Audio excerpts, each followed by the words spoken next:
Now we are firing of the eagle point. Before that, I'm going to tell you about this dart. This is an elite model dart, but it's not an elite dart. Its tip doesn't compress actually, so it might get it might hit.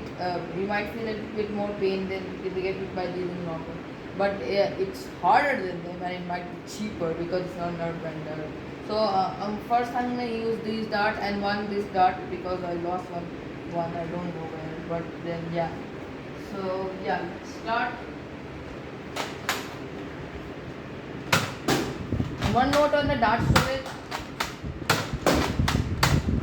if you leave them for a long time, they might actually trim the foam. So don't do that.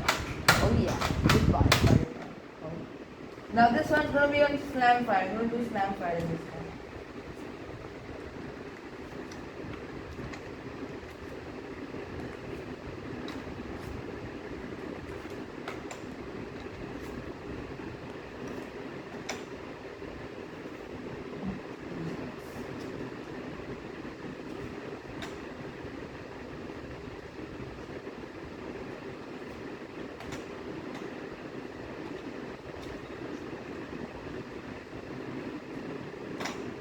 This one's going on slam fire.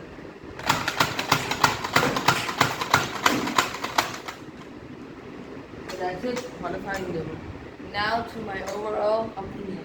Overall, I really like this blaster. This blaster has a high capacity, not high because one would argue that the Adventure Force Billionaire has a 40 round capacity in an 8, but then still it's a fun blaster to play with.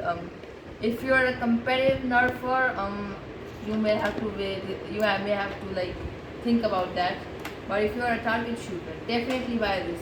You have this thing. If you already own blasters that use tactical rails, you can put them on that.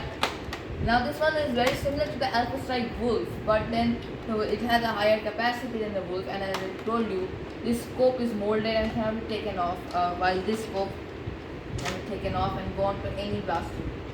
So now my review is positive. If you want it, go check it out from Amazon or your local shops. Okay friends, bye.